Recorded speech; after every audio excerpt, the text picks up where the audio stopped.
आम्ही एक नंबर जाहीर करतोय। आमचं कार्यालय याच ठिकाणी बेगरगल्लीमध्ये आहे, तिथेच राहील। आम्ही नंबर 1 जाहीर करून 2-3 पदाधिकारीची नेमणूक करत आहोत। त्याचबरोबर प्रत्येक तालुक्यात, प्रत्येक जिल्ह्यात सामाजिकतेसाठी प्रामाणिकपणे काम करणारी संघटना स्थापन करण्यात येईल आणि या संघटनेच्या माध्यमातून काम केले जाईल आणि त्या संघटनेचे नंबर आम्ही पूर्णपणे सर्वत्र जाहीर करतोय। अशा पद्धतीने आमच्याशी संपर्क साधता चालेल। पूर्ण ऑल पॅन इंडिया हे काम चालू आहे आणि त्यासाठी चालू राहील।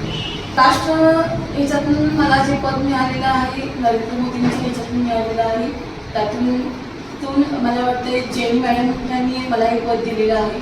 जेनी मॅडम म्हणून आहेत, त्यांनी हे पद दिलेलं आहे। ॲक्च्युली मी कोणत्याही राजकारणावर निवडीत नसून नरेंद्र मोदी विचार मंचाच्या सामाजिकतेसाठी माझं काम असेल। तर सर्वसामान्य जनतेपुढे पंतप्रधान नरेंद्र मोदींचे विचार पोचले जात नाहीत। पंतप्रधान नरेंद्र मोदींची नाळ भारताच्या विकासासाठी जोडली गेली आहे, विचारांची नाळ। तर या पद्धतीनं ग्रामीण भागामध्ये प्रत्येक नागरिकांपर्यंत त्यांनी ज्या सुविधा आणल्या राज्य सरकारच्या, केंद्र शासनाच्या, त्या पोच केल्या गेल्या नाही। अन्यथा त्या पोच करण्यासाठी आम्ही जास्त करून प्राधान्य देऊ या विचारमंचाच्या सहाय्यातून।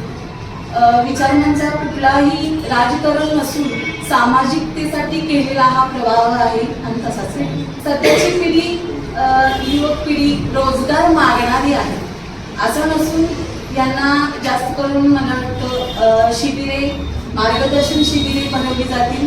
त्याचबरोबर त्यांना पुढे जाण्यासाठी प्रत्येक युवक रोजगार मागणारा न होता रोजगार देणारा बनवला जाईल, यासाठी मार्गदर्शन शिबिरे बनवली जातील।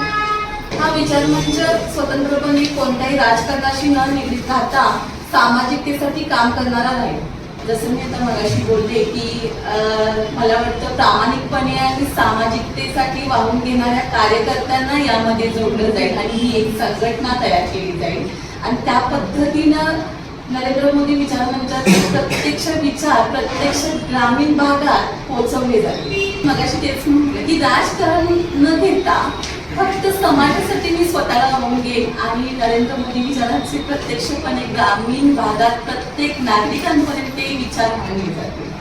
ॲक्च्युली मी गेली 7 वर्ष समाजासाठी काम करत आहे, सामाजिकतेसाठी काम करत आहे। महिला सक्षमीकरण हा माझ्या कामाचा प्रमुख भाग आहे।